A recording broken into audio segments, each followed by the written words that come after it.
Gunpowder changed the world. It ended castles, destroyed armoured knights, and reshaped warfare forever. But here's the paradox. Gunpowder was invented in China, yet it was Europe that turned it into a military revolution. Why? Part 1. When was gunpowder first recorded? The earliest written records of gunpowder appear in China during the Tang-dynasty, around the 9th century. It was not invented for war. It came from experiments in alchemy, attempts to create elixirs and medicines.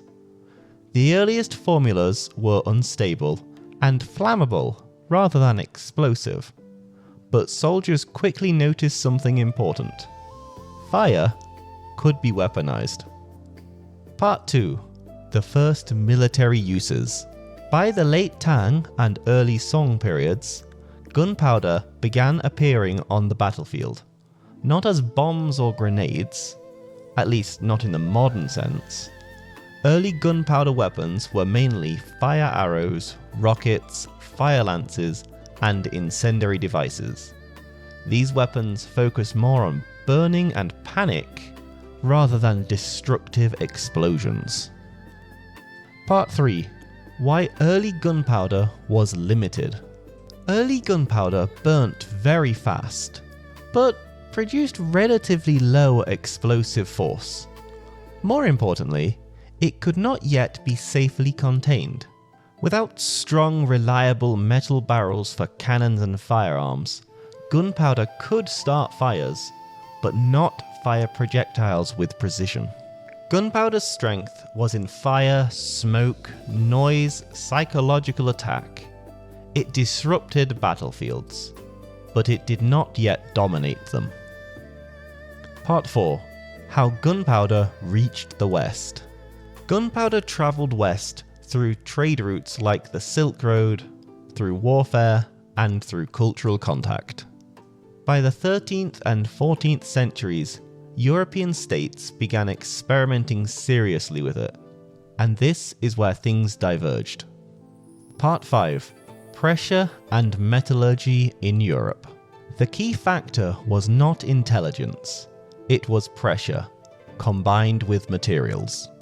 Medieval Europe was locked in constant warfare, kingdom against kingdom, castle against castle, army against army.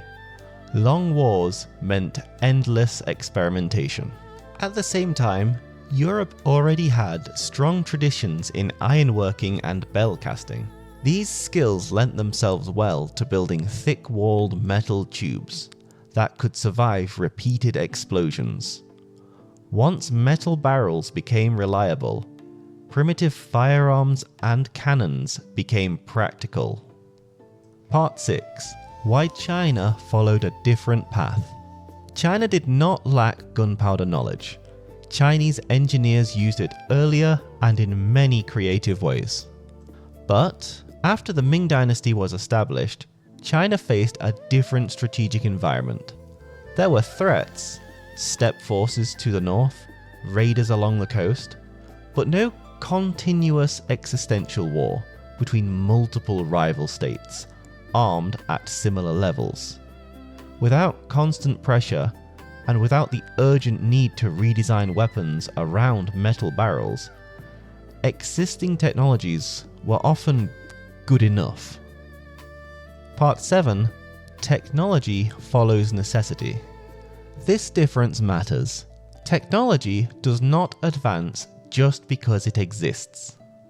It often advances when systems demand it. In Europe, failure to improve gunpowder weaponry meant defeat.